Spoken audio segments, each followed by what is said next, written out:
As I say, it's like it's one other way of like experiencing the world, right? Beyond your senses, you can see data and like experience something which is not there. So, for example, I cannot see how much a million one person have in terms of trillions, but data is a way I can experience that. So it can be really ugly as well, but like it is beautiful in a way. Over the years, online, we've laid down a huge amount of information and data, and we irrigated it with networks and connectivity, and it's been worked and tilled by unpaid workers and governments. And all right, I'm kind of milking the metaphor a little bit, but it's a really fertile medium. And it feels like visualizations, infographics, data visualizations, they feel like flowers blooming from this medium.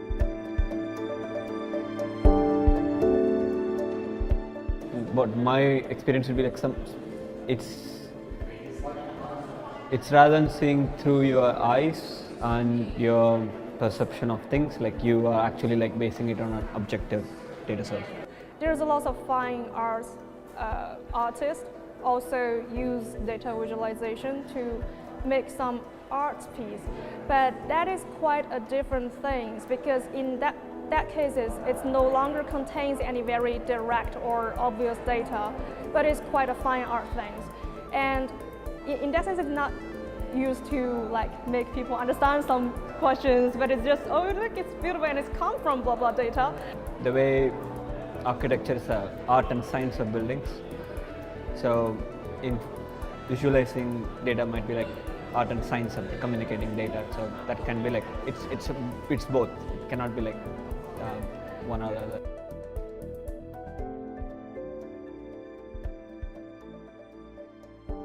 For example, if I think like Bloomsbury as a area like, or a Bloomsbury Park, like a square, it has changed over a period of time, and if I want to depict that I can do it either from my subjective view, saying like, so this is how it used to be and like this is how it changed and that kind of stuff, or I can do it in an objective way, saying like what has happened, like in terms of data, saying like how the buildings have changed. So it's still the same. Like I feel it's still the same, and it, as long as it evokes this, gets the same emotions out of the end user, the end audience, like it should be the same.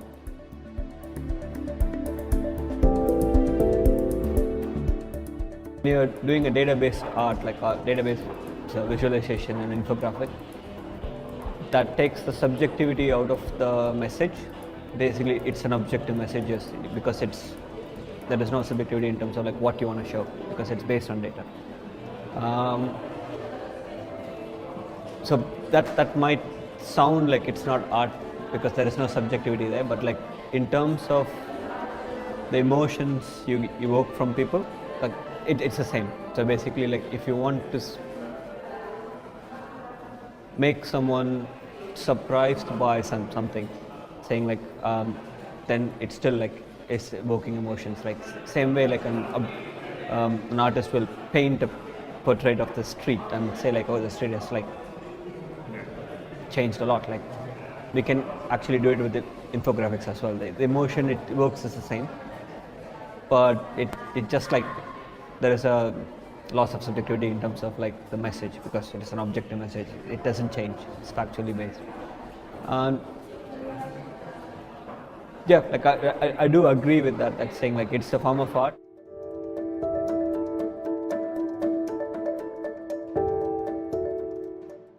Major part of my work is also like visualizing the data we have into something which is digestible. So for example, like the problem we face with sensor-based data is that like it's too much for anyone to like actually like make any sense out of it.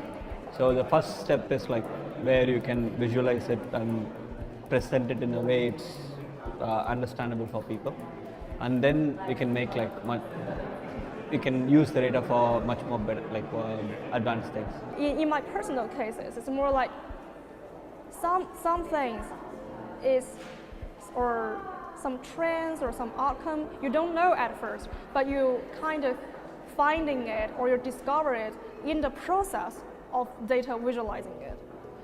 For instance, for one case I've done for several years ago is about I got a very pure status and pure data of movies, like top 100 movies, blah blah, and they're all like, oh, their years, their gender, their star, and their main characters is blah blah blah blah blah. So they're quite trivial. Is that word? And you can't barely see anything from it. But after you're trying to visualize it in different ways, and some trends happen in that process, and you kind of discover, oh, I see this kind of person tends to have that kind of bad outcome, but this kind of personality tends to have those kind of good outcome. So that things happens in the process of this. So I think that is kind of significance of data visualizations.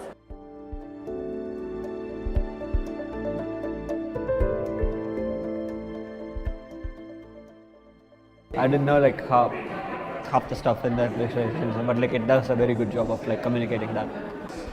So, yeah. So I think like so basically there are, I would say like there are two things this does in a way. One is like it tries to show like show what a trillion is basically. So this is something which we used to have in town planning. So we used to have this like concept of like what is 1,000 people. So for a person to be a experienced town planner, the difference between an experienced town planner and the person who's starting out is like you don't have a concept of what's 1,000 people. So if somebody says like there are 10,000 people and like 10,000 people in this square, can you know what 10,000 people is like? So this makes a good it's very good in explaining what a trillion is, like that's true. And it does have this social message as well. It's like wealth of the one person. When you compare it, like it's actually like really large. It's true that sometimes if you pursue it more in data aesthetics, then some of the data accuracy or the information might be lost in some degree. But I guess it depends on what's your main aim. It's like more people to understand this, or they need to see a very clear data, or they have to see a very clear information, or they just have to see the trends. Like for this one, if you want people to get to know a very accurate data, then some of the aesthetics things might not be that important in this case. So it depends on your aim, I guess.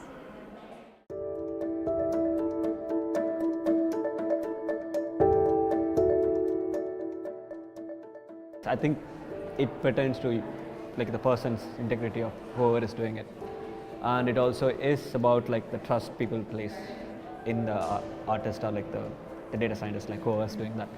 And in my opinion, like you should be free to do whatever you want to do, but audience's trust is based on what you have done before.